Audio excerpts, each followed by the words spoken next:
Okay, great. Well, look, thanks very much to everyone for joining this session today.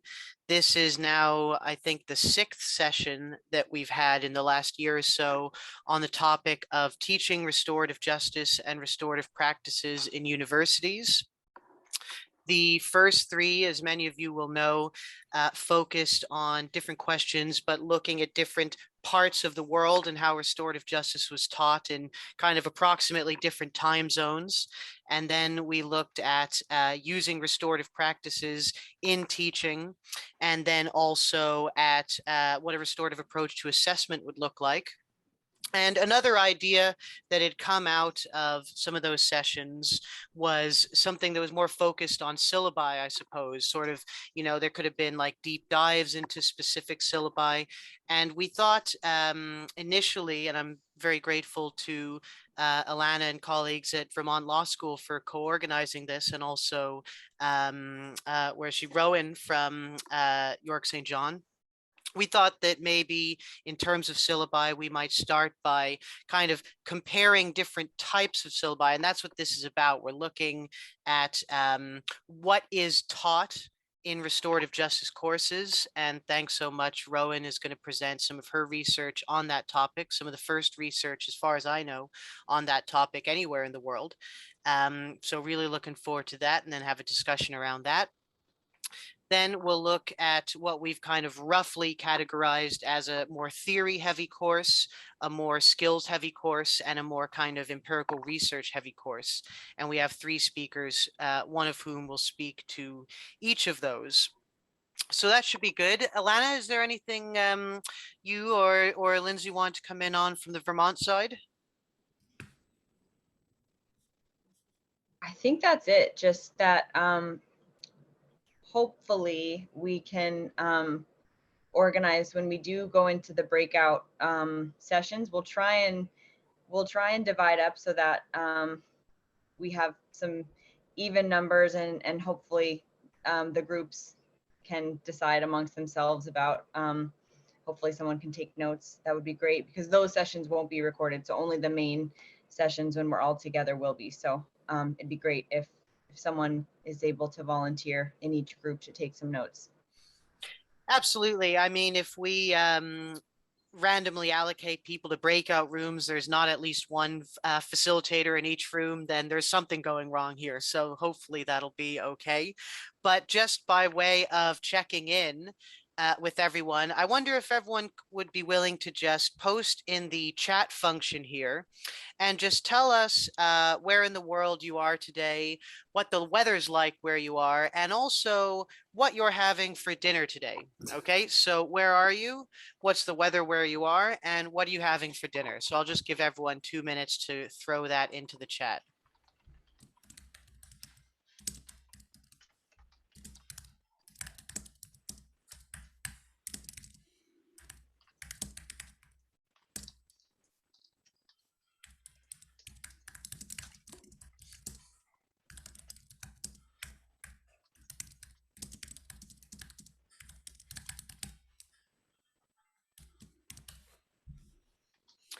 Okay, we've got some stuff coming in now. Yeah, a lot of different countries represented here.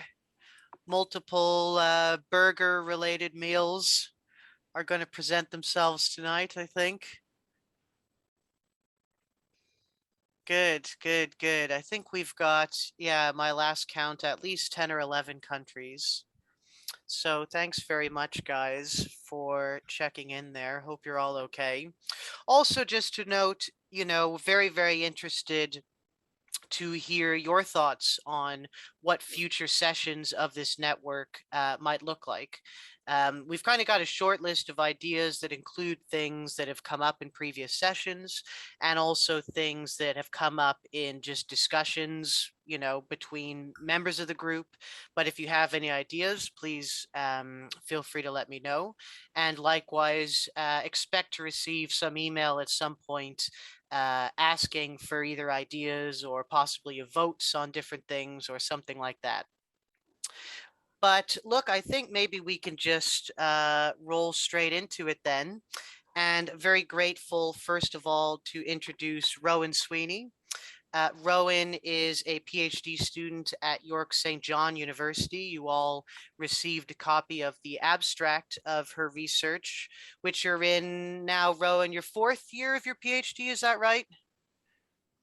Yeah, I'm just finishing my third year, so I'm just going into the last year, the final stages.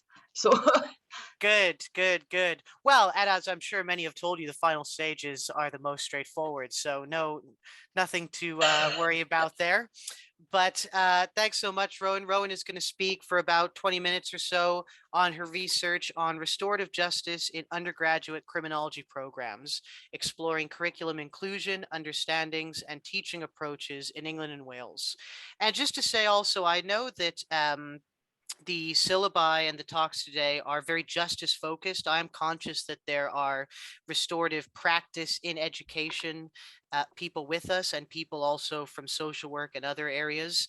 And I hope, and please let me know if this isn't the case ultimately, but I really do hope that some of the learning from what we'll talk about in one area can be extrapolated to another area too, I suppose, whether in the education or the social work context. One could equally decide to teach a kind of a research heavy course or a theory or skills. And so hopefully there will be some, it'll be relatively straightforward to extrapolate the learning and the concepts from this admittedly kind of criminal justice focused talk and talks later. And there'll be plenty of opportunities as well. As Alana said, we've got about an hour in total booked in for discussion. So I'll leave it to you then, Rowan. Take it thanks away. so much. I'm just going to share my screen. Yes, I may need to manually Oh yeah. let you do that. I'm just going to click all participants can share. Please no one do anything silly there. Okay, Rowan, give that a go. Okay.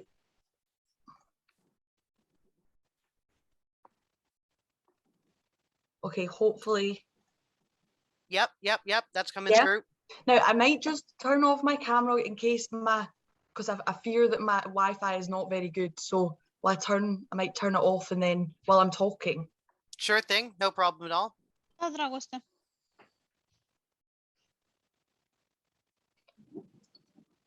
If I can work out how to do it. I might even be able to manually, let me see. Oh, Okay. thank you. Yeah, I've stopped your video there, but I can still hear you okay. So please take it away. Excellent. Okay. So thank you for introducing me and thanks for inviting me, Ian, to talk about my research. So as Ian said, I'm in the kind of end of my third year, going into my fourth year of my PhD, which is looking at restorative justice in the undergraduate criminology curriculum in England and Wales. So I'm not going to be able to cover everything today that I've kind of found from the research or like explore it in great detail, but I am going to kind of give a broad overview of the key things that I've come up with in my research, which are kind of relevant to today. So I'm just going to give a kind of, if I can get it to work. Sorry. There we go. No problem at all. Take your time. It's too many screens I've got. Okay, so I've got two screens and I can't coordinate them when I'm on a video. Okay, so I'm going to look just briefly over like what the aim of my research was when I kind of started out, the kind of design and methods used, and then I'm going to specifically focus on the lack of inclusion of restorative justice in undergraduate criminology in England and Wales, explore the understandings of restorative justice that did exist where it was included within the curriculum, and that's understandings of criminology staff as well as kind of more criminology students who studied on restorative justice modules. I'm also going to look at approaches to restorative justice teaching and learning in criminology and kind of like the impact that different approaches had on the students that took the modules. So my overall kind of research aim was to critically examine the production and exclusion of knowledges of restorative justice in undergraduate criminology in England and Wales. So that was kind of asking me to think about things to do with whether restorative justice was included or not, how restorative justice is constructed as a justice form within criminology curricula, what understandings exist of restorative justice, and what approaches to teaching and learning about restorative justice exist. So those are my kind of key questions which I was looking to answer.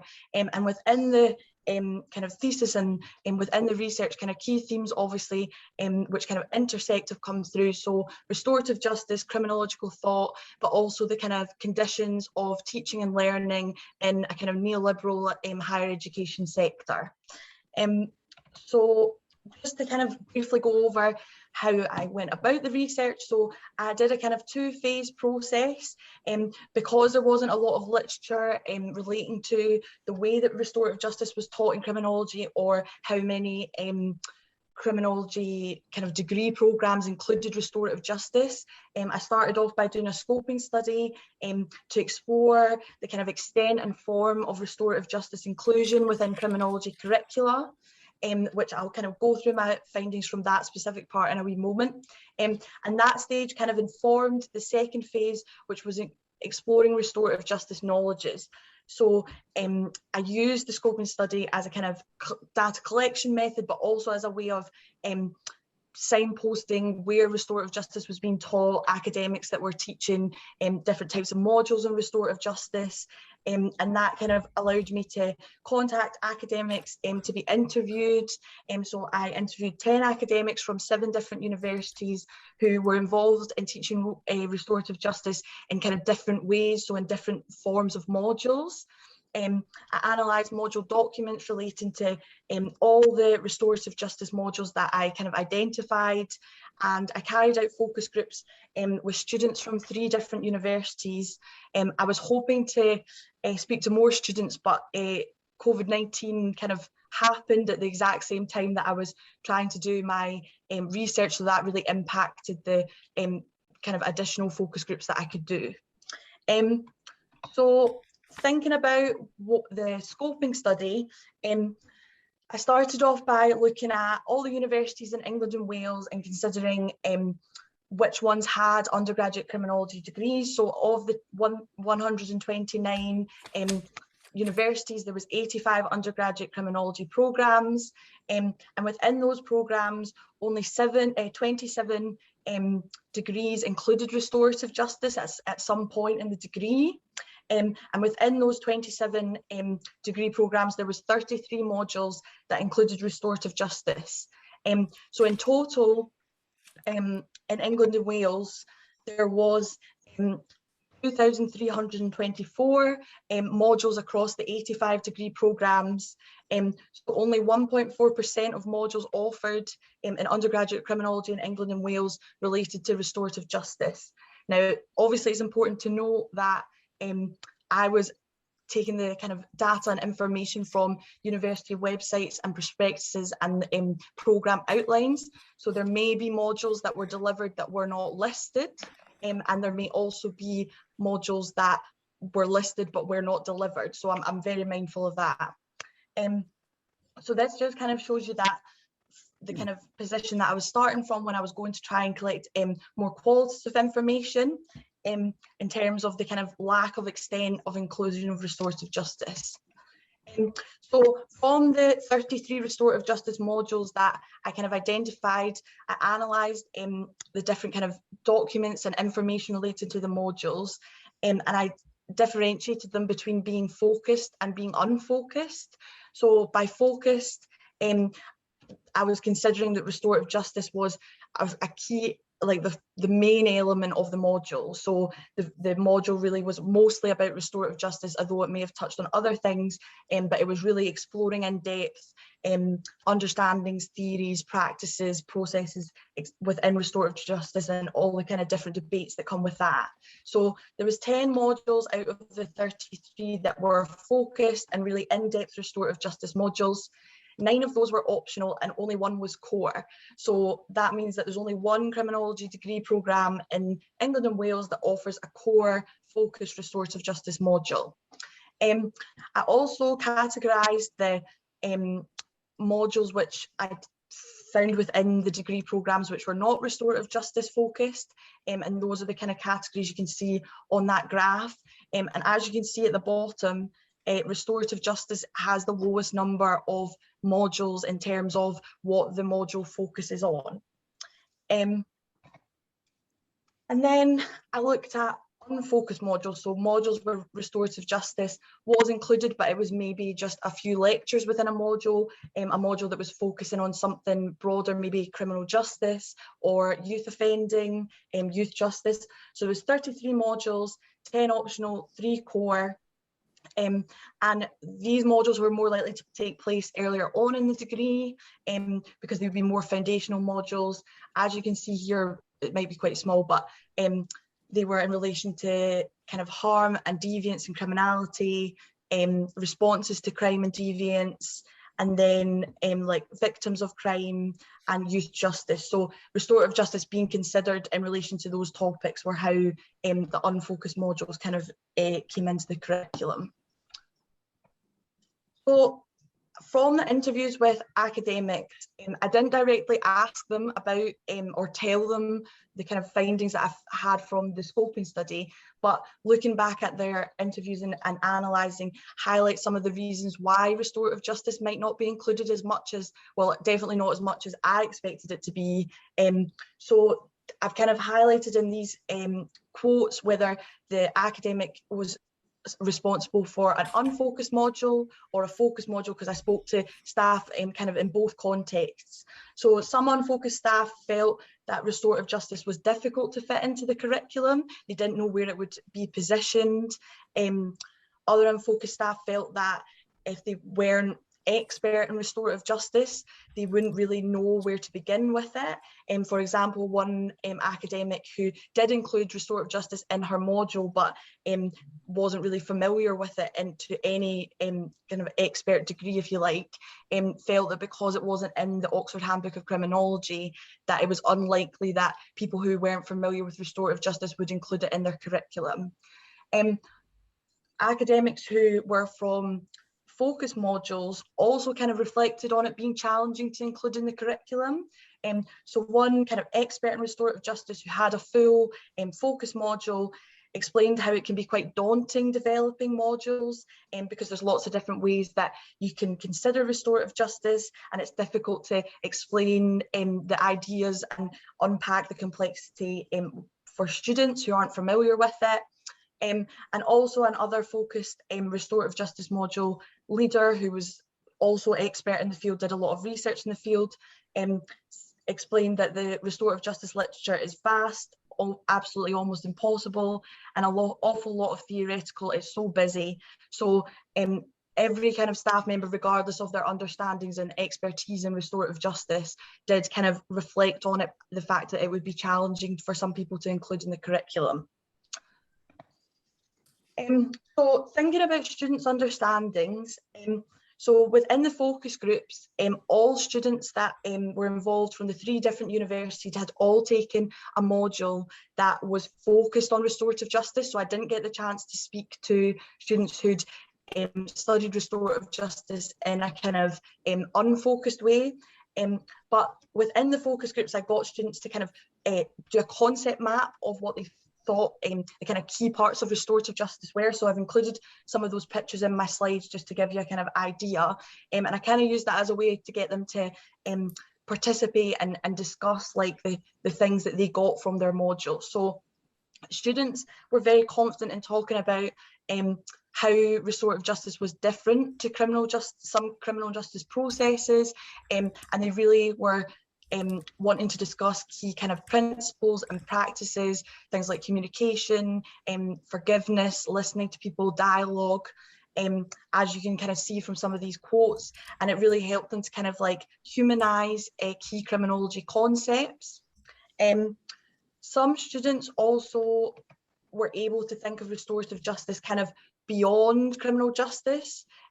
So some would reflect on it as being something that's used in the criminal justice system, but also, as you can see from the kind of mind map, something that's used in healthcare, schools, in the police institutions, so more of restorative practice. However, some students were not so confident in talking about the different approaches to restorative justice, although they were aware. So one student explained that she was aware of like there was different outcomes-based approach, process-based approach, but when she can't remember, she thinks it was quite challenging within one module to kind of go in detail and learn and thoroughly about the different kind of theoretical and practical understandings of restorative justice. So academic staff had kind of different understandings of restorative justice depending on whether they had carried out research in the field or whether they were just teaching it as an element of a module about something else. So one focused restorative justice module leader explained that restorative justice should be a key component of criminology and more criminology degrees across the country, because I think one of the important things about restorative justice is that it's not just an opportunity to deal with crime, it's an approach to dealing with harm. So within that module, that leader really considered restorative justice from a lot of different angles and thought of it more about repairing harm and dealing with conflict rather than just about it being in the criminal justice system.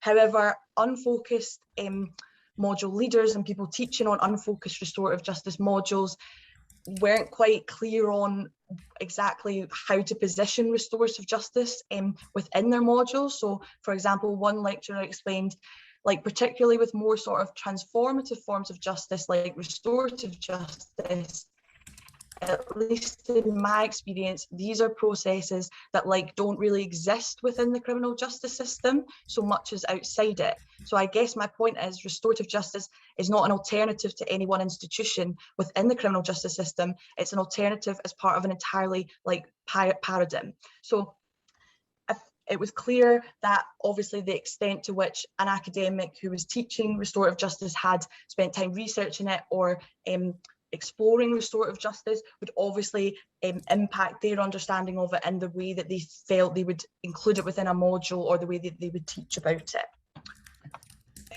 So there was a lot of really interesting approaches to teaching restorative justice found across both focused and unfocused restorative justice modules. So a lot of the modules used real life contextualization. So whether it was a focused or unfocused module, guest speakers came in, people used different videos to show restorative justice processes and dialogues, and they used a lot of kind of like visualization to really get students to understand restorative justice in a real life way. More so in the focus modules, so where the academic teaching was quite expert in the field, there was a lot of collaboration, so the restorative practice was kind of employed in terms of removing kind of power imbalances in the classroom, encouraging constant communication and experiential learning through kind of role play and actually trying to participate in kind of restorative justice processes and ideas within the classroom with students, so they could kind of understand restorative justice in practice. So one academic basically said that their aim within the module was to discuss, we try to participate, the sessions tend to be very informal in the spirit of restorative justice, encouraging participation, debate, often people disagree, but it tends to be a very nice debate. And one student, well, all of the students reflected on how different the restorative justice module that they had studied on was from all their other criminology modules, and they were very positive about them. One student explained, I think having the different elements of it, rather than just having 3-hour lecture, it was group work and talking to people about it, and I did really enjoy that style of teaching. Just a kind of point from the kind of perspective of the unfocused modules, quite a lot of the staff reflected on the fact that they weren't sure of where to access good resources in relation to restorative justice, and one staff member explained that he thought it would be really good to include kind of, you know, role play or restorative practice within his class, but he just didn't have the expertise to do that, and he didn't really know how to go about that. So those were kind of the key reasons why unfocused restorative justice module leaders were kind of didn't go as far as the kind of collaboration and experiential learning. So the things that came out of learning in this way and in these teaching approaches were critical criminological thinking. So both through questioning restorative justice, so a lot of students at the start, before they started the module, they really were uncertain of restorative justice. They thought it might be like a soft option. They didn't think that it would be appropriate for maybe higher level crimes or violent crimes, but they kind of, through the module, kind of worked with these ideas, and it allowed them to kind of critique restorative justice in itself and kind of come to new understandings of what the point of restorative justice was and where it could be used. Also thinking critically in terms of using restorative justice to problematize the criminal justice system. So students really begun to discuss how they would challenge like criminal justice approaches that they would regard as common and compared to restorative justice. And that was when they really talked a lot about the different kind of values that restorative justice has in comparison to other forms of criminal justice. It also encouraged students to imagine otherwise. So by exploring kind of the two sides, so a victim's perspective and an offender's perspective, students really talked a lot about thinking of people's experiences and how both sides of a conflict might feel and what might help them. And in terms of thinking criminologically, restorative justice definitely helped to humanise the different key concepts that might come up within criminology. Also, students as social actors, they often reflected on how restorative justice has helped them to think about situations in their daily lives differently. The quote at the top corner explains one student was thinking about if someone was behaving badly, rather than thinking that they were a bad person, they would think about the restorative justice module and think about the two sides and what that person might be going through, rather than thinking of them in a negative way. A lot of students also taking the module got involved in placements and volunteering and wanted to learn more and develop their understanding of restorative justice more. Now, I'm just going to finish there because I think that will be my time up. But thank you very much for listening, and I'm happy to take any questions, or if you want to email me or anything. That was definitely just a very quick whistle-stop tour of my findings. But thanks so much for listening. Thank you so much, Rowan. That was really, really excellent. So really grateful to you for presenting that, and indeed for doing the research. Now, we actually hadn't built in time for questions before the breakout rooms, but I think we could maybe have a couple minutes for questions here. There was one thing, if I can abuse my position, I thought 4 out of 29 victimology modules, I think, was your figure. That's bad. You know, when I saw that it was in 27 of 84 criminology programs, I thought, okay, you know, that's a quarter or third or whatever. But out of 4 in 29 victimology modules, and you mentioned unfocused staff, which I don't think you mean. No, in this. Sorry, also my camera's still off and it won't let me turn it back on. That's okay. Oh, maybe I have to manually do something there because I turned yours off. Thank you. Sorry, I didn't think I was being rude. No, not at all. Yeah, I just find funny unfocused staff, you know, seems to have two meanings. Yeah, sorry, I didn't intend it to sound like that. No, of course. Yeah. No, I'm extrapolating from that. No, look, does anyone have any questions for Rowan or observations they'd like to bring in?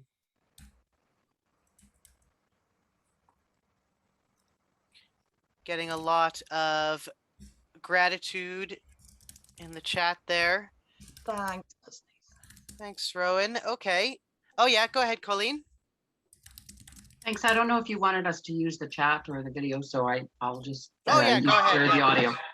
That was fantastic, Rowan. Thank you for that presentation. It's just so interesting, and I'm glad to see that this research is being done, because I don't know about anybody else, but I know I'm finding I want more restorative justice in our classrooms, and it's not easy to convince people. So this research is really, really helpful. Can you just clarify? I guess I think it's your terminology that I'm a little unfamiliar with. So the required versus the optional. So am I understanding correctly that out of the 10 out of the 33 modules, there's only one where it's restorative justice is actually required.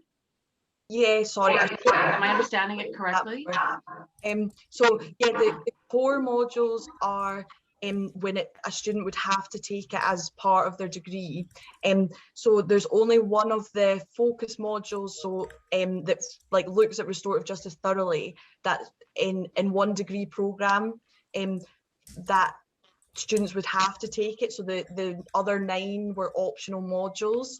And there was a lot of discussion with staff about whether it's better for it to be an optional module or better for it to be a core module, which is something obviously I should have maybe gone into more, but it's definitely was interesting that there's only one degree program that has it as a core module.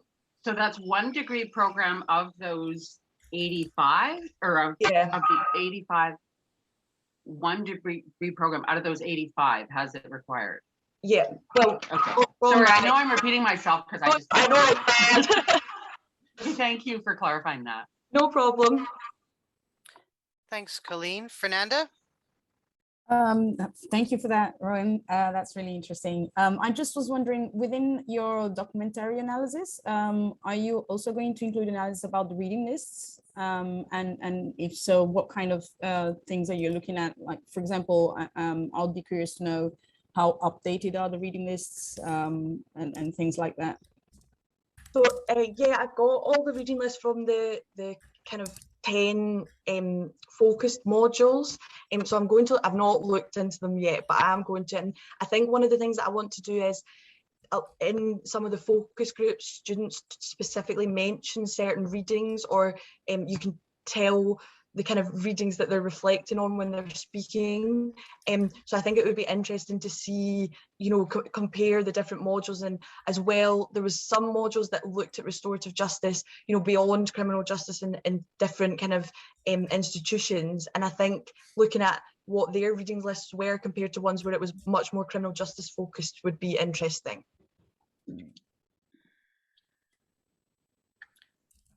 Okay, any other questions for Rowan at this time? Okay, that's great. Well, thanks again for that, Rowan.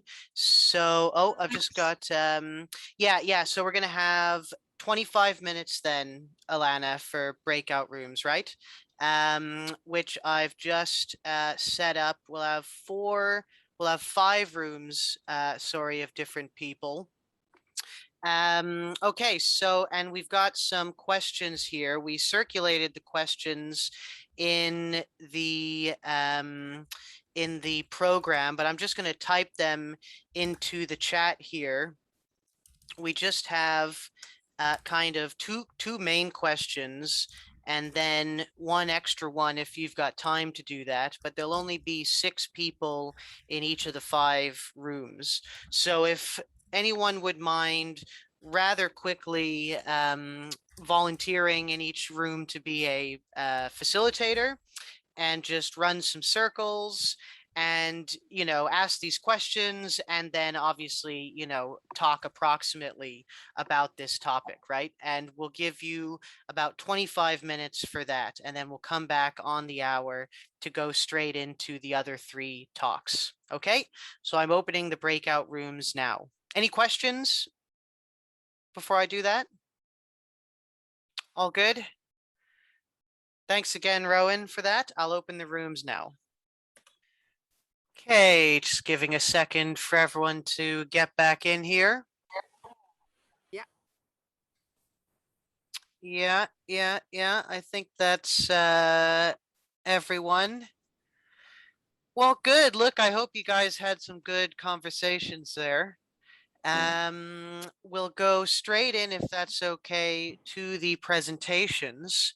And that means that Justine, you're up first. Justine Darling from the University of San Diego has kindly agreed to talk to us a little bit about some of the courses they teach there, and in particular focusing on the course or 2 courses that are kind of skills and practice based. So Justine, take it away. You've got 10 minutes. Thank you. Thank you. I'm going to share my screen so that you all can see a little presentation here. Is it up? Yep, that's up. Okay, perfect. Awesome. So thank you, Ian. I'm Justine again, and I'm here in San Diego at the University of San Diego. And so I'll start by giving a short overview about the certificate in general that these courses are under. So it's a part of the Certificate in Restorative Justice Facilitation and Leadership through the Center for RJ at the University of San Diego, and that's led by David Karp. And so it's a mouthful for sure. And we developed this certificate to support effective implementation of restorative justice in the fields specifically of education, criminal justice, and in community organizations as well. So at its heart, it's a skills-based program, and there's 2 tracks, but the same curriculum. So graduate students are 1 track, and they're coming from leadership studies, law, teaching and learning, counseling, peace studies, lots of different programs across the campus. And then the professional track are full-time professionals in areas like higher education, K through 12 schools, criminal justice system, and community organizations. So David and I have been restorative justice trainers for many years, and our certificate model really addresses the challenges of one and done trainings. And you can see here that the first course is providing people with foundational restorative justice knowledge. And then course 2 is a more traditional training that is skills practice oriented. And then course 3 is focused on supporting students in taking that knowledge and those skills that they've learned in the first 2 courses out into the real world in a supportive environment. So I'll talk more about what does that supportive environment look like too. Hey, Justine. Yeah, Yeah. no, go on, David. I think we're going to say the same thing. Can you put it on the first slide? Oh, sorry, it's not on the first slide. Oh my gosh, I'm so sorry. Thanks, David. Okay, so you probably saw a little mini version of this in the corner, right? But here's kind of like the overall look at the certificate program. Thank you, David and Ian. Okay, so I'll go on to the second. I want to dive deeper into course 2 and 3 here. So this is a general look at course 2. We have both an online and an in-person version, and that's the online version is based on COVID. So we might not have that in the future, but for now, it's either a 6-week, 12-hour online course or a 5 full-day in-person course. And really, there's an equal emphasis on each of these 3 tiers, and it's focused on many role plays, and those role plays are usually based on the interests of the student. So those can change depending on our cohort and who's in the cohort. And really for this course, the assessment is based on students' full participation and engagement in the activities that we're providing live. There's no written assignments and very few reading assignments as well, but the reading that is required is really focused on skills. So our main texts are Circle Forward, which really has a lot of circle scripts and things that they can engage with and practice with. And then our other book is Fumbling Towards Repair, a workbook for community accountability facilitators. And there's a lot of really self-reflective activities in there and things that they can engage with on their own to help enhance the skills that we're doing in the course. But I want to spend most of our time here on course 3, because that's one of the most powerful parts of the certificate, and it's this leadership in practice course. So this is where we're taking the knowledge and skills that they learned in the first 2 courses and practicing them out in the real world with the support of experienced restorative practitioners. So they're not alone in this process of going out and practicing. So each student partners with either an organization that is already doing restorative justice if they're not working full-time, or they create a plan to implement restorative justice in their current work if they're a full-time professional. So in some ways, they're leading restorative justice efforts outside of the class. And so this course is always online, but it's live, and we meet 2 hours every other week. And the goal is to create really that home base for students to come back to discuss questions and challenges that are coming up for them, and to address their implementation out in the world. And the first hour of each class are usually panel presentations on topics associated with the different themes of the course, like circle facilitation skills, conferencing challenges, developing restorative policies, how to assess RJ programming.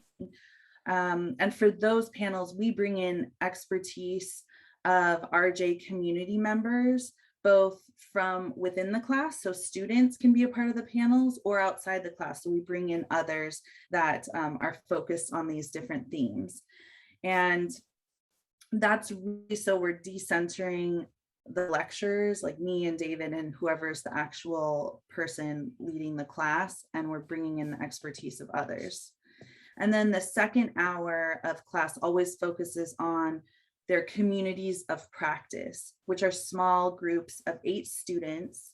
And in these communities of practice, students design and facilitate circle processes for one another. And so students are practicing facilitating circles and addressing any needs or questions that are coming up for them. And it's really very student-led. And they get very close as a community of practice and really use each other as a sounding board.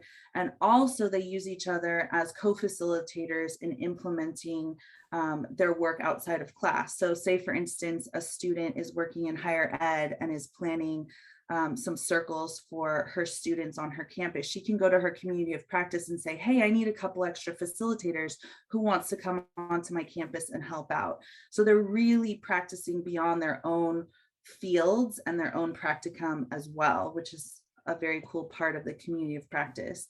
And then another key component of the practicum is this coaching model, where we have well-established restorative practitioners and leaders across multiple fields, and we pair our students with them in groups of 3 to 5.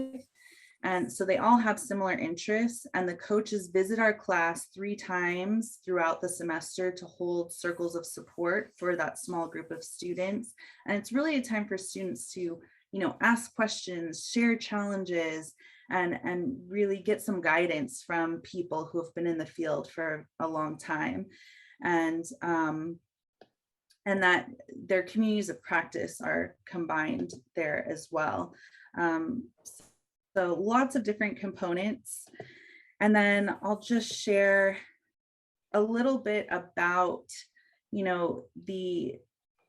the portfolio, which is the main, I would say, assessment of the practicum. Students are working towards this final portfolio project, and there's really many components to it, but they're all focused on this balance of practice and leadership in restorative justice. So we want to make sure that our students finish the practicum having facilitated multiple community building circles and circles to address harm. And that's where you see the case study and the self-assessment assignments. That's what those are. And then we want them to have also developed their leadership skills by analyzing policies in their organizations or in the world, and reflecting on their implementation and reflecting on what restorative leadership means to them. So those are those other assignments. And then the quick guide is a live presentation where they're sharing what they've done throughout their practicum. And I just want to also say that, you know, each portfolio is very unique and based on the interests of each student. So for grading, it's more of a complete, incomplete grade. We're asking for drafts throughout the course to give students feedback and really push them to think critically and reflectively. But at the end of the day, it's a tool to help them develop their skills. It's more about mastery of these skills than it is about the grade.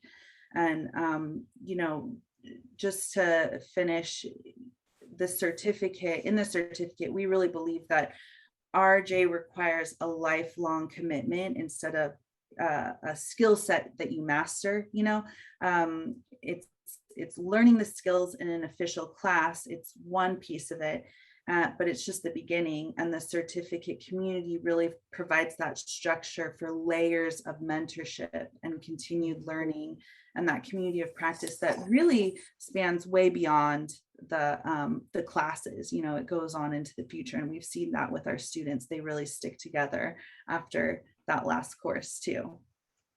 So that's all I'll say for now, and thank you so much for listening. Thanks very much, Justine. That was really, really interesting to hear about this very skills-based course that you have, and kind of translating training into higher education. So really, really appreciate that.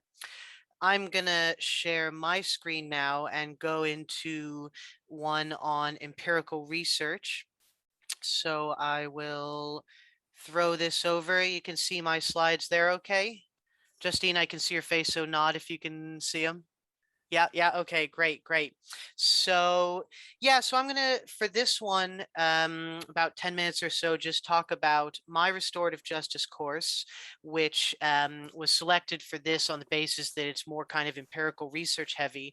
Although I write there in the title, empirical research / practical, because what I realized as I was preparing for this is that it's not that there's so much empirical research that I don't do skills or theory. It's that there's so much practical kind of implementing restorative justice. How does it work? Kind of the mechanics of its practice and its implementation, albeit not skills based, but rather more policy based and I suppose research based. So I'll talk a little bit about that now. A bit of context is that this is a master's level course in a master's in comparative criminology and criminal justice, which in some ways is quite a traditional criminology master's in the sense that it's very social scientific. It's got a very empirical focus. There is also theoretical modules. This one, as the title denotes, is international and comparative in nature. The students come from a wide range of disciplines. Only about half of them are criminology undergrads. The remainder come from all sorts of social sciences and humanities that could possibly come on to the master's. And then my module or course, LW 687 Restorative Justice, is optional.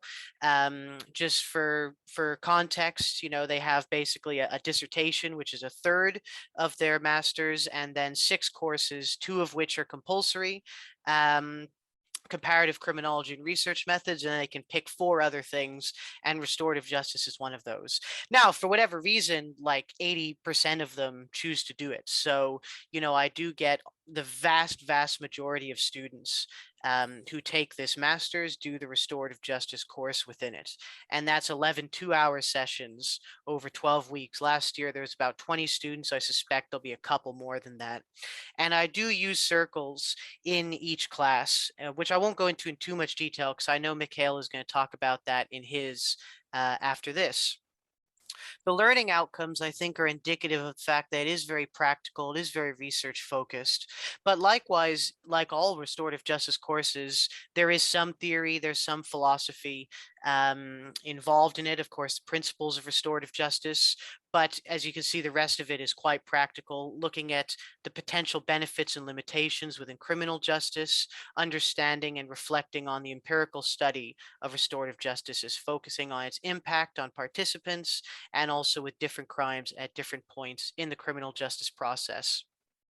And of course, there's skills as well, but it's academic skills that we're trying to achieve through these modules. And I'll talk a little bit more about that in a moment. But yeah, as I looked at my syllabus and I thought, where's all the empirical research that I claimed to teach, and it does all have empirical research in it, but a lot of it is also, the heading is not that it's empirical research. The heading is that it's about implementation, I suppose, which does make it different from a kind of a skills course or a more theoretical course. So I do restorative justice theory in 2 hours at the beginning. After that, it always touches on theory, but in ways that really focus on mechanics, on implementation. We look at processes and outcomes. We look at people's experiences of restorative justice. I use Mara's fantastic chapter, Satisfying the Needs and Interests of Stakeholders, to look at effectiveness. We watch a film, a lot focused on people's experiences. Then there's a bit of kind of, theory / practice looking at, for example, is restorative justice an alternative to punishment or an alternative form of punishment? The tensions when it's implemented by the state. And then again, you're looking at some really practical, very research evidence focused, looking at standards and the implementation of those standards, looking at the implementation of services, for example, restorative policing, NGOs' involvement in implementing restorative justice, and so on. I have then a restorative practices class, which again is only about half theory. Then we look at kind of applications of restorative practices in different sectors and the research evidence around cultural change and things like that, before moving on to some guest speakers from the practice world overwhelmingly. So like this year it was on Zoom. So I brought in a bunch of people. I think it was a cop, a judge, a prison officer, and a probation officer, all of whom were kind of restorative justice-y people in their organizations. And then just closing it out with some reflections and thinking about some of these broader applications of restorative justice. Very briefly, this is the assessment. It's one big essay. Not saying that this is the best way of doing things necessarily, but nonetheless, this is what I have at the moment anyway, is one big essay. It's very broad. They can pick a context, they can pick police, they can pick diversion or post-sentence, hate crime, sexual violence, or mental health victims, whatever context they want, and then go and look at the theoretical and empirical research and think about the benefits and challenges in that context. And then even, in terms of the community engagement, there's a prize for the best essay, and that itself is a research placement with an NGO. So again, I suppose it's always bringing it back to the research side of things. And just very quickly, I will go through this, and I thought what would be useful in this, in addition to describing the course, was to talk about kind of why and how I teach empirical research within it. So I've broken that down into 4 main reasons, and then the red is for me. Sorry if that makes it look a bit weird, but that's just to remind me which studies I actually want to tell you about to illustrate why and how I teach empirical research in this course. So the first point is reliable evidence helps us explain what for some may be counterintuitive. So restorative justice is great for really drawing attention to the fact that criminological research is very counterintuitive for most people, right? Always people say, why would any victim want to do that? Isn't punishment the best way to reduce crime? Don't victims want more punishment? Like these would be, what most people would think. So I use a number of studies, for example, Van Kemp and Wemmers there question, what are the motivations of victims for wanting to participate? They have a great study looking at not only procedural fairness and that as a motivating factor, but also pro-social motives, right? Victims who actually want to help perpetrators. And that leads into this third one, don't victims in society want more punishment? Well, what some of these studies show is that people are very ambivalent, and that when given options and choices and information, lots and lots of people, including public attitudes generally, but also victims' attitudes in particular, actually prefer more rehabilitative, more kind of service-led and welfare-led approaches.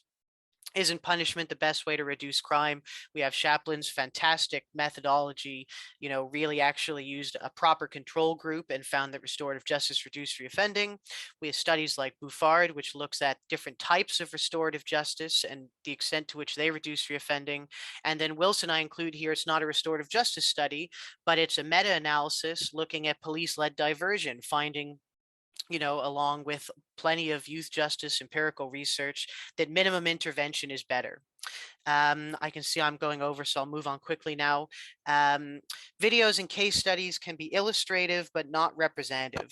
So, it's great to show videos, and I do lots of it, of victims' experiences, of offenders' experiences, but those always show the really good ones, right? And what we know from the research on institutionalization is that when you actually mainstream restorative justice in a justice agency or in a criminal justice system, you might not always have all this top quality best practice. And there's lots of research looking at that in youth justice, in policing, and in other areas.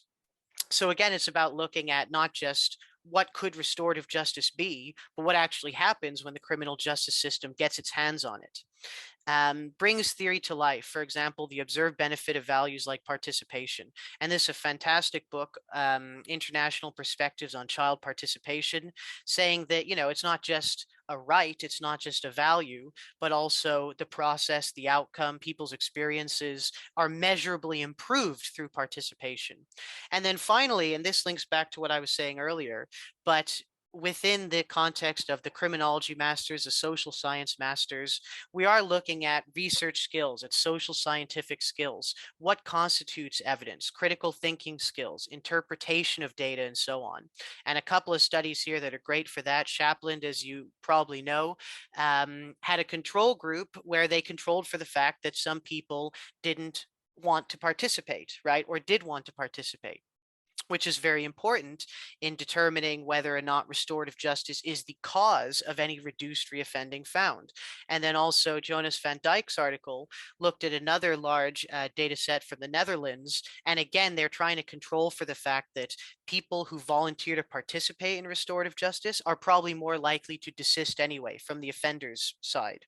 So they're trying to control for that. So again, it's a great opportunity to talk about what is knowledge, what constitutes evidence, and how can you use research to determine things in criminology. So I will stop my share there. And Mikhail, do we have you here? I think not, but very kindly. So unfortunately, Mikhail was teaching at this time. He only just realized very recently, but he has sent me a video because Mikhail is giving us a session. He has a more theory heavy class or course on restorative justice. So what I'm going to try and do, and this did work before, so hopefully it'll work again, is I'm going to share my screen. I'm going to click share sound, and I'm going to go to this. Everyone can see Mikhail's lovely face here. Annie, you're on my screen, so give me a little nod if you can see Mikhail there. I'm going to just play it and just keep nodding if the sound comes on. Oh, wait a sec. Hi, everyone. I'm grateful for the opportunity to speak Thanks. with you about the teaching of restorative justice theory and philosophy. If you're watching this video, it's because I wasn't able to get from my class to my office quickly enough to speak to you live, but I will be back in a few minutes in time to join everybody for the breakout groups. I have 10 minutes, so I'm going to go ahead and share.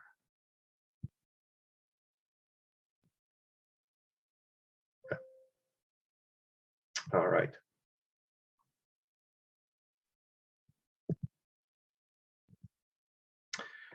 So when I approach theory and philosophy, I approach it the way I approach really all of my teaching, which is that I teach primarily using principles. And if I say that, then the obvious question, of course, is, well, principles as opposed to what? Principles as opposed to scripts or manuals or any kind of how-to instruction. And there are lots of examples of this online, and I'm sure we've all bumped into it. And there are benefits of scripts and manuals. So, I want to acknowledge that too. But for me, the benefits of principle-based teaching are stronger. And so that's where my focus lies. This apology letter is an example of a script or manual And if we had more time together, we could get into the relative pros and cons and benefits and limitations of each approach. But for now, just want to identify that that I approach my teaching through principles. So the first thing I really want to get into is this idea of congruence. And I think there are important parallels between the restorative justice process and the therapeutic process, as discussed by Carl Rogers, who some of you will know created person-centered model of psychotherapy. And there are lots of psychotherapy models that are also scripted, including, for example, cognitive behavioral therapy. But human-centered therapy wasn't. And before we get to the principles, kind of want to just take a minute here to talk about this idea of congruence, which for Rogers was basically to be congruent with the kind of work that he hoped his clients would engage in. And in the context of his psychotherapy, that had to do with being genuine, open, integrated, authentic. In the context of restorative justice, it means facing the world and facing relationships in a way that, just a shorthand that we refer to as being restorative. So that's the kind of congruence that I want to bring to the classroom, right? If we're going to work with students and teach them about restorative justice principles, then the basic idea is that both the structure of the course and the ways that we as instructors engage with students needs to be congruent with those principles. And of course, sometimes we'll fall short. And that's what the second paragraph here is about. Sometimes we won't be able to live up to our own values, whatever those are exactly in terms of how we embody being restorative. And when that happens, then we still come back to those same principles and figure out, okay, how do I make things right in this particular situation? All right. So again, just the two different ways of being congruent, the course, and then how we are as instructors. And then I want to acknowledge in this context that the institution that most of us work in is often not fully congruent with restorative justice principles. And as a result, the institution, of course, a larger society too. And so as a result, we often have constraints as instructors in terms of how we structure a course, and to a somewhat lesser degree, also how we're able to engage with students. So we've all seen lists. Many of us have written lists about restorative principles. Each list is a little bit different. I really like that, actually. This is my own personal list. I wish we had the time to get into every single one of these principles and how they can be brought into the classroom. I know we don't have the time to do that. So what I thought I would do instead is just think about one particular application and just name some of the principles involved in this application. So the specific application is the question that I bring to students typically about 2 weeks into a 15-week semester, which is, does it make sense for us to develop our own system, by which I mean our own set of agreements about what we're going to do together when either there's some kind of conflict in the classroom, or when either students or me as an instructor are not following class guidelines or norms, and then what class guidelines or norms do we want to set up for ourselves? Does it make sense for us to do all of that? So this is an interesting conversation, and I just want to name some of the principles that it engages. We're clearly walking towards conflict. Number two, right? We're anticipating the reality that conflict often emerges, and we're preparing ourselves with what we want to do about it. It clearly engages a third principle, that conflicts belong to the community rather than to the government or to the larger institution, right? So the question is, does it make sense for us to figure out what we want to do for each other and with each other, rather than relying on, the university, of course, has already developed policies about what to do when there is academic dishonesty, or what to do when students or faculty members say something harmful. But a lot of those university responses are hierarchical and power over and punitive. And so the question, that again I bring to the students is, does it make sense for us to do something different just for ourselves? Voluntariness principle, right? So we are in choice, and that both, it's a question, like, do we want to do this? It's a real question. I don't want to impose or force students to engage in this process. I suppose to some degree I'm forcing them to engage in the conversation about whether we want to engage in that process. But even there, by week 2, students have a pretty good understanding that they're able to opt out, because we talk about that a lot. And there's also commitment to anti-oppressive practices.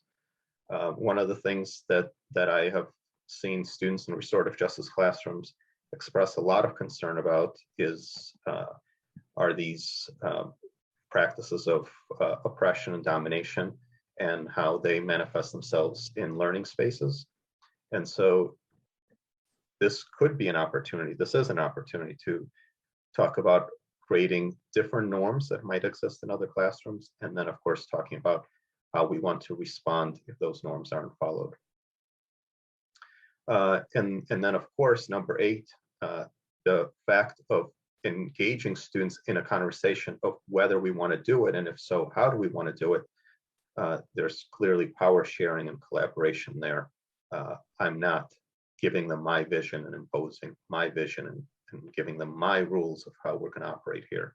It's an invitation to co-create something together, which is unusual in terms of what most students experience in the college classroom, and oftentimes they're a little, they're not prepared for it, and sometimes even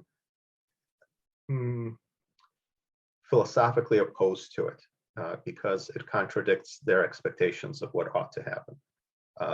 The expectations, which are that the course instructor creates the curriculum and sets the guidelines and then enforces those guidelines. So just the slowing down and invitation to engage in this process is already kind of countercultural.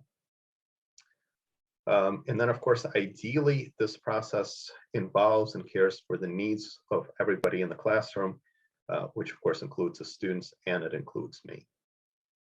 And so we have this conversation, and part of it is, again, to make visible the larger systemic, so this is number 7, understanding that interpersonal violence is often connected to structural and systemic violence.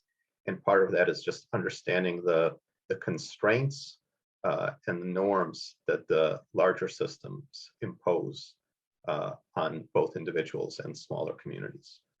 And so, it doesn't take us long before we realize that, well, if we do something here that is different than university policy, does it really mean that that the university policies don't apply? Can we really extricate ourselves from or opt out of the university punitive processes, or even the department's policies? And pretty quickly, students and I collaboratively recognize that we don't have the power to do that. And therefore the utility of classroom agreements is somewhat limited given the larger context that we operate in.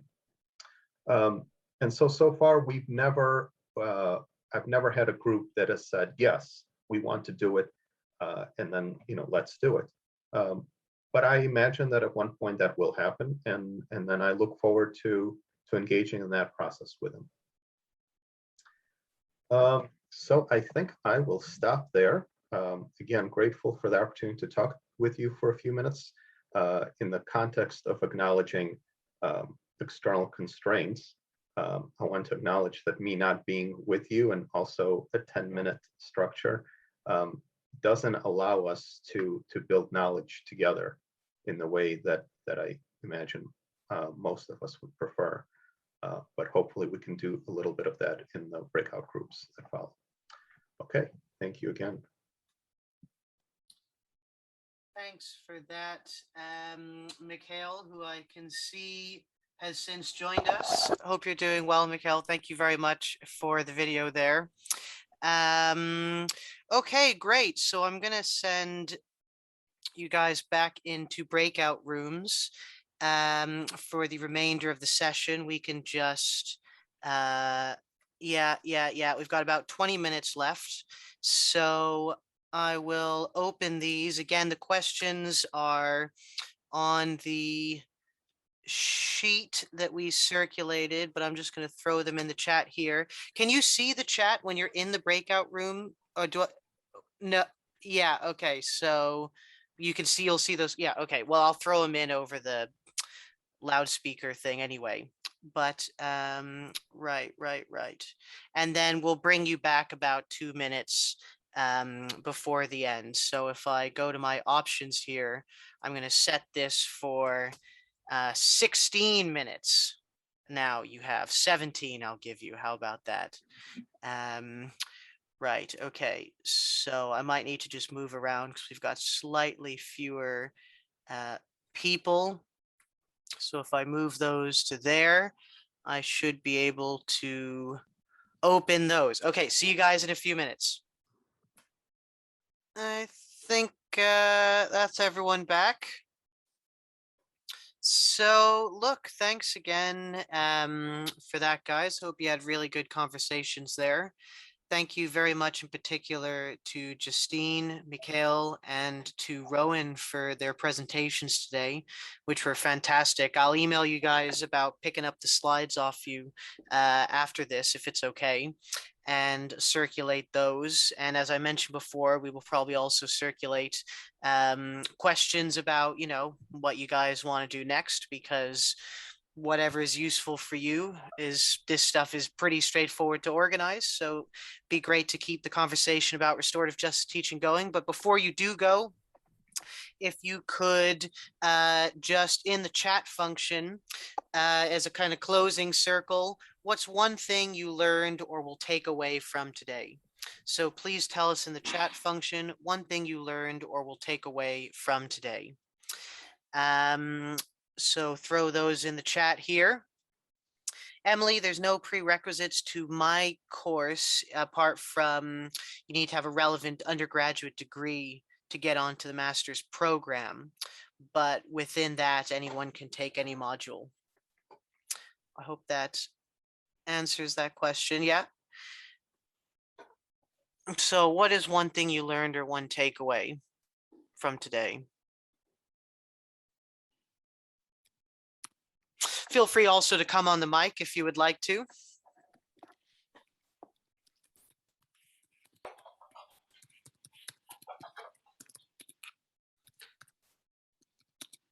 Some great things coming in. Shared teaching community, the idea of congruence.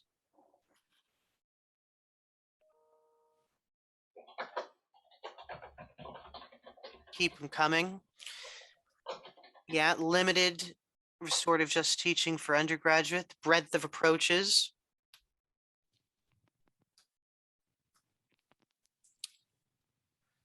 Okay, great. Well, thanks everyone. Oh, sorry, Annie, have you got your hand up there? Do you want to come in? No, are you just kind of floating about? That's okay, that's okay. Okay, look, in that case, wow, we are right on time. So thank you very much, everyone. Much appreciated. And we'll be in touch about some more work in this area. Thanks so much, everyone. Thank you. Thanks for the answer. Bye. Thank you. Thanks, everybody. Thank Talk to you. you. Bye-bye. Thanks, everyone. Thank you. Bye. Thanks all.